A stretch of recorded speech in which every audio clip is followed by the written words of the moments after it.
কোপাই নদীর চরে চলে এসেছি। খাবার স্বামীর মুরদ নাই, আমি গতর খেটে খাই, দেখিস না বাঁকা নজরে, আমার শরম লাগে রে। তারাশঙ্কর বন্দ্যোপাধ্যায়ের যে হাঁসুলি বাঁকের উপকথা নিয়ে যে যাদের কথা লিখেছেন আর কি, যে সেই চরিত্রে যাদের আর কি, সেই যদি আমরা আজকে খুঁজি আর কি, তো তাদেরই ধারা এইখানে যারা আছে। হাঁসুলির বাঁক উৎসবে কোপাই নদীর পাড়ে, তো আপনাদেরকে দেখাবো সেই গ্রামে যেতে যেতে কিছু সৌন্দর্য গ্রামের। আর এই দেখুন ধান মেলে রেখেছে এখানে, ধান। আর এইদিকে অনুষ্ঠানটা হচ্ছে নিতাই মালের উদ্যোগে, তার বাড়ির প্রাঙ্গণে। চলুন দেখাচ্ছি আপনাদেরকে যেতে যেতে। তার আগে নিতাই মালের বাড়ি যাওয়ার আগে একটা জিনিস দেখাবো, কোপাই নদীটা কেমন বর্তমানে দেখতে হয়েছে অবস্থা, আর তার পারিপার্শ্বিক অবস্থান একটু দেখাবো। চলুন। কাকা, নদী কত দূর এখান থেকে? সামনে নদী, আরেকটু যেতে হবে। চলুন যাই। একটা সুন্দর পরিবেশ দেখুন, গ্রামে খড়ের চালা ঘর। এখানে কিন্তু খড়ের ঘরই বেশি। আচ্ছা, এই ঘরগুলি কি মানুষ থাকে? মানুষ থাকে না, না আগে থাকতো? এগুলো মাটির ঘর না? এগুলো সব মাটির ঘর, দোতলা।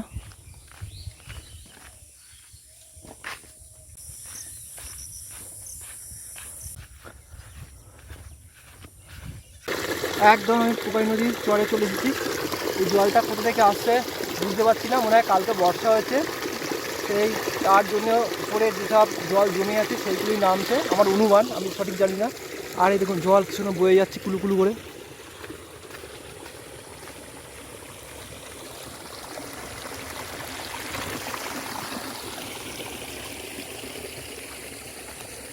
আমি একদম নদীর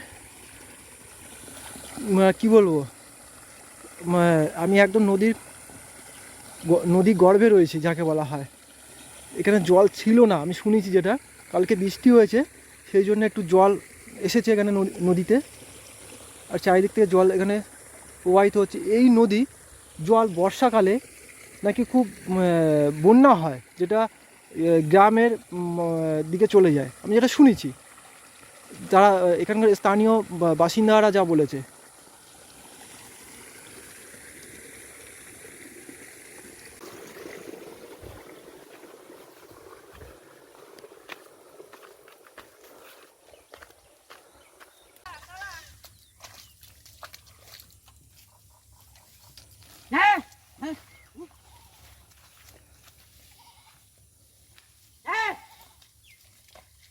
এখন জল, আচ্ছা, ওখানে আমরা জল আসো শ্রাবণ মাস ছাড়া জল থাকে না। আচ্ছা, এখন এই সবে শুরু তো বৃষ্টি, হ্যাঁ, বৃষ্টি ছাড়া জল নেই, এই নদী জল থাকে না। কৃষি করতে চায় তাদের প্রথম শর্তই হচ্ছে যে দেশি বীজ। আগে দেশি বীজ না হলে, হাইব্রিড হলে সেটাকে অর্গানিকভাবে চাষ করা বা রাসায়নিক সার ছাড়া চলবে না। এবার ঘুরে দেখান আমাদের এখানে আপনার পাঠশালাটা। এই যে লেবু, গন্ধরাজ লেবু, এইরকম লেবু সাধারণত খুব কম দেখা যায় এটা থেকে, দেশি প্রজাতির ইয়ে থেকে। এই যে লেবু, কত বড় গন্ধরাজ লেবু। তো এই লেবুতে অনেক সময় বাজারে যে বিক্রি হয় আর কি, সেই বিক্রির যে সেই লেবু কিন্তু কখনো ইয়ে হয় না, মানে ঝাঁঝ হয় না, বা মানে সেই গন্ধটা থাকে না। গন্ধরাজ কিন্তু গন্ধ থাকে না, কিন্তু যেটা হয় এইগুলোর ক্ষেত্রে সেইটাতে প্রচণ্ড গন্ধ। তো এই ইয়ে থেকে চলে। এই যে আমাদের ওল, এটা কিন্তু দেশি ওল। হাতে দেখেন একটু, এই যে এটা কি যে ওল গাছ, যে এই যে আমি একটু ক্যামেরাটাকে ঘুরিয়ে, এই যে জঙ্গলটা রয়েছে, এই জঙ্গলকে কে সার দিচ্ছে, কে বীজ দিচ্ছে, কিছুই তো করছে না। সে তার মতন করে বংশ বিস্তার করছে, তার মতন করে সে বেঁচে থাকে, টিকে থাকে। তো সেই রকমভাবে দেশি বীজ বলতে গিয়ে হচ্ছে যে সেই দেশি বীজেরও তাই আর কি। আমাদের যেমন হচ্ছে যে আদিবাসী, তাদেরও যেমন জঙ্গলে কে খাবার দেয়, কে ইয়ে করে, কিন্তু তারা টিকে থাকে সেই জঙ্গলের মধ্যে। সেই রকমভাবে দেশি গাছে তাদের মাটির সঙ্গে, প্রকৃতির সঙ্গে একরকমভাবে সম্পর্ক থাকে।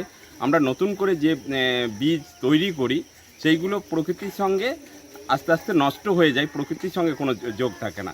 যেমন হচ্ছে দেশি প্রজাতির যে গাছগুলো থাকে আর কি, সেই গাছগুলোর হচ্ছে যে একটা সিজন অনুযায়ী হয়। আমরা যখন বড় উৎসব করি গ্রামের, হ্যাঁ তখন কিন্তু আমি একটু দাঁড়িয়ে বলবো হ্যাঁ। যে এই যে সামনে পজিশনটা রয়েছে, তখন এইখানে বড় প্যান্ডেল করে তৈরি করি আর কি। এই প্যান্ডেলটা হয়েছে, এটা হচ্ছে যে গ্রামের যখন মানুষ সকলে উৎসবটাকে মানে তারা উৎসব মতোই করে আর কি। এইখানেই তারা চাল ডাল নিয়ে এসে এইখানটা থেকেই তারা রান্না করে, এবং আমি বলেছি যে এরকমভাবে আপনারা রান্না করবেন এবং হচ্ছে যে নিজেরাও ওখানে দুদিনের খাবেন এবং হচ্ছে যে অন্যদেরকেও খাওয়াবেন, বাহ, বাহ, বাহ। এইটাকে আর কি।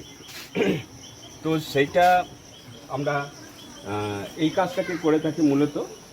আচ্ছা, এইটাকে আমি একটু দেখাচ্ছি। হ্যাঁ প্রথম যখন আমরা একটু একটু করে শুরু করছিলাম, তখন যেটা হয়েছিল যে এইটা একটা হল ঘর ছিল, এটা পার্টিশন দিয়ে এইখানে একটা গেস্ট হাউস বানিয়েছে। যদি কেউ এখানে আমরা যে কাজটা করেছি 2018-তে শুরু করেছিলাম, আমাদের এক বন্ধুর কাছে 10,000 টাকা নিয়ে এই কাজটা শুরু করেছিলাম।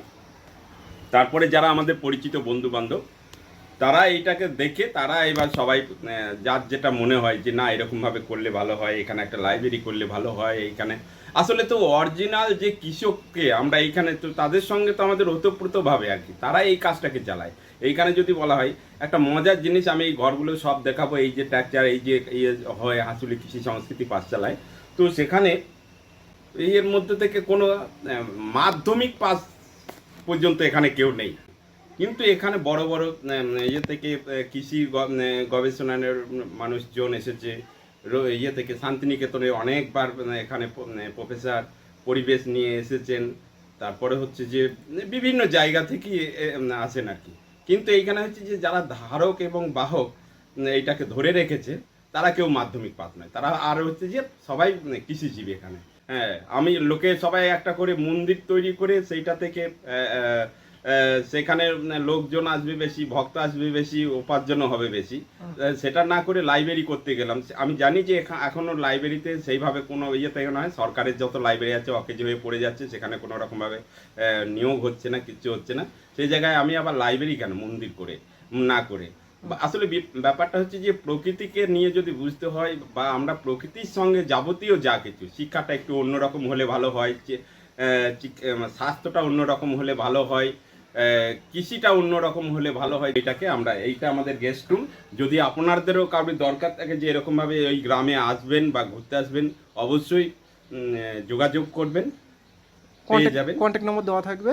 হ্যাঁ, কন্ট্যাক্ট নাম্বার দেওয়া থাকবে, আপনারা আসবেন একবার অন্তত, গ্রামের মানুষে একদম প্রত্যন্ত গ্রামের সঙ্গে আপনারা আসতে পারেন। আচ্ছা, লাইব্রেরি একটু ঘুরে দেখাবেন। হ্যাঁ, এইটা হচ্ছে যে খাবার জায়গা, মানে এইখানে চেয়ার দিয়ে বসে থাকলে এইখান থেকে খাওয়াও হবে, গল্প করাও হবে, মানে একটা ঘরের মধ্যে থেকে। আচ্ছা, এই দিকটা এবার দেখাচ্ছি। এইটা হচ্ছে যে আমাদের মিসকেটে এর মধ্যে খাবার দাবার রাখা যায়, এখানে জিনিসপত্র রাখা যায়। আর এইটার সঙ্গে সেটিং হয়ে আছে এখানে একটা অ্যাটাচ বাথরুম। আচ্ছা, এই বাথরুমের সঙ্গে তারপর আমি আগে চারিদিকটা দেখিয়ে দিই যে এইখানে একটা বেড রয়েছে, বাক্স রয়েছে জিনিসপত্র রাখার জন্য। চারিদিকটায় কিভাবে বিয়ে হচ্ছে সেটা হচ্ছে যে এই যে এখানেও একটা বেড থাকা যায়। আবার এইটাকে আমরা ফিরে এলাম, ওই দিক থেকে একটা গেট, এই দিকে একটা গেট, কিন্তু আমরা আসল যে মূল ঘর আছে যেটা আর কি, চারিদিকে বারান্দাগুলোকে সেইভাবে কাজ করা হয়েছে। আর সবটাই দেখুন যে এরকম ভাবে ছোট ছোটটা ইয়ে রয়েছে, জানলা রয়েছে এই ঘরটার মধ্যে থেকে। আর এইটার হচ্ছে যে বৈশিষ্ট্য হচ্ছে এই ঘরটা, এইটা দেখুন যে মাটির, এগুলো সবই মাটির দেওয়াল। তো আর এইখানে উপরে একটা সিলিং দেওয়া রয়েছে মাটির দিয়ে, উপরে মাটি দেওয়া আছে বাতা দিয়ে। এইখানটা থেকে যদি কেউ থাকে তাহলে সে বুঝতে পারবে না, মানে দরজা জানলা বন্ধ করে দিয়ে যদি এইখানটা থেকে, তার বলবে যে ইয়ে হাওয়া বাতাস কি করে। ওইখানে দেখুন যে একটা ফুটো রয়েছে, ওইখান থেকেই চলে আসবে ইয়ে থেকে, আপনি সেটা থেকে কোনো অসুবিধা নেই। আর এইখানে এমন একটা ঘর, মানে এই ঘরটাতে থাকলে মানে না গরম না শীত কোনোটাই কিছু বোঝার টের পাওয়ার, মানে এই ঘরটা কিন্তু মাটির, কিন্তু দেখে মনে হবে না। হ্যাঁ, কিন্তু ওই যে মাটির সঙ্গে ওই সিমেন্টের পেলেপ দেওয়া আছে। হ্যাঁ, যে আমরা ঢুকলাম ওইদিকে, ওইটা হচ্ছে গেস্ট হাউস। তারপরে মাঝখানে আমরা একটা এখানে আমরা ঢুকে রাউন্ড মেরেছি। এইখান থেকে আমরা ঢুকেছি। এই দিকে বেরিয়ে এসেছি, আবার আমরা এই দিকেই বেরিয়ে যাচ্ছি। আর এই ছাদটা একটু বর্ণনা করে দেন। এইটা যেটা হচ্ছে যে খড়ের চাল, এই চালটা মানে খড় দিয়ে তৈরি করেছি, সেটা হচ্ছে যে 2018-তে। এখন এই ট্যাকচার কিন্তু পাল্টানো হয়নি, 18 থেকে খড়গুলো উপরে পাল্টে। আচ্ছা, 18 থেকে এই ট্যাক্সটা এখনো রয়েছে, তাই তো? এই খড়গুলো কত বছর অন্তর অন্তর পাল্টানো হয়? খড়গুলো বছরে দুবারও, মানে এখানে ঝড় ইয়ে হলে ওপরে খড়গুলোকে উড়িয়ে নিয়ে যায়, কিন্তু এই ট্যাকচারে যদি জল পেয়ে যায় তাহলে 1 বছরই শেষ হয়ে যাবে। আচ্ছা, এই ট্যাকচারটা যত বছর না জল পেয়েছে তত বছর পর্যন্ত, মানে এখন মানে কত বছর, মানে কমসে কম তো 20 বছর, আর আরও 20 বছর চলে যাবে অনার্সে আর কি। কিন্তু সেটা নির্ভর করছে যে ওইগুলো কিভাবে, যদি জল পায় তাহলে সেগুলো নষ্ট হয়ে যায়, 1 বছরের মধ্যেই শেষ। আচ্ছা, আমরা চলে আসছি এবার। এইটা একটা সেট আমাদের সবসময়, যখন আমাদের এইখানে দুটো ছোট্ট ঘর আছে, এই একটা ঘর, এইখানে একটা ঘর, আর এই দিকে একটা ঘর রয়েছে, দুটো ঘর রয়েছে কেবিন টাইপের। হ্যাঁ, তো এই ইয়েতে রয়েছে মাছ। এইখানে অনুষ্ঠান করা হয়, আমরা যখন ঘরোয়া ভাবে যখন কোনো এমনি একটু 60 জনের মতন আমাদের এইখানটা থেকে এই ট্র্যাকচারটার মধ্যে থেকে ইয়ে করা যায়, 50 থেকে 60 জন বসে আলোচনা করা যায়। আচ্ছা, মন্দির না বানিয়ে লাইব্রেরি কেন?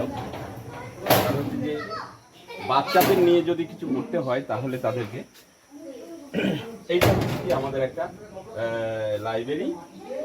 আর হচ্ছে যে এই ব্যানারগুলোকে প্রচার করা হয়, সেটা হচ্ছে যে কম বয়সে বিয়ে কখনো নয়। এই যে ব্যানারগুলো থাকে এখানে, সব আমরা সবাই নিয়ে এগুলোকে ঘুরি। এই যে নদী, পরিবেশ বাঁচাও, নদী বাঁচাও, এই এক একটা ইয়ে করে সব আছে আর কি, বিভিন্ন রকম ভাবে। এই যে সব ইয়ে থাকে, কৃষক বাঁচাও, এই যে কৃষক বাঁচাও, পরিবেশ বাঁচাও, এইরকম ভাবে আমরা এইগুলো বাচ্চাদের নিয়ে প্রভাত ফেরিটাকে করি। তবে লাইব্রেরিটাকে আবার আমরা একটুখানি পরিবর্তন করব। আর রান্না হচ্ছে, এইদিকে একটুখানি দেখবেন।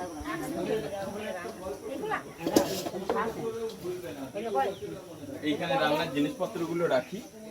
আর এই যে যখন বড় কোনো প্রোগ্রাম হলে এই যে চলছে আমাদের রান্নার, আর এই যে চারিদিকেই এই যে আমাদের ওই যে খেজুর গাছটা দেখা যাচ্ছে, ওই পর্যন্ত আমাদের বন্যা জল আসে প্রায় প্রত্যেক বছরে, গত বছরও এসেছিল। এই পর্যন্ত চলে আসে কখনো, কিন্তু তবুও এইখানটা থেকে আমরা যারা এইখানকার মানুষ, তারা এই জায়গা ছেড়ে কখনো যায় না আর কি। তারাশঙ্কর বন্দ্যোপাধ্যায়ের যে হাঁসুলি বাঁকের উপকথা নিয়ে যে যাদের কথা লিখেছেন আর কি, সেই তারাশঙ্কর বন্দ্যোপাধ্যায়ের মানে যে সেই চরিত্রে যাদের আর কি, সেই আমরা যদি আজকে যদি খুঁজি আর কি, তো তাদেরই ধারা এইখানে যারা আছে বর্তমানের ইয়ে থেকে, সেই ধারা, সেই চরিত্রের ধারাই মানে এই যে তাদের সেই বংশের ইয়ে থেকে বলা যেতে পারে যে তারাই বহন করে চলে আর কি। মানে যে ইতিহাস মানে উনি করেছেন হাঁসুলি বাঁকের উপকথায়,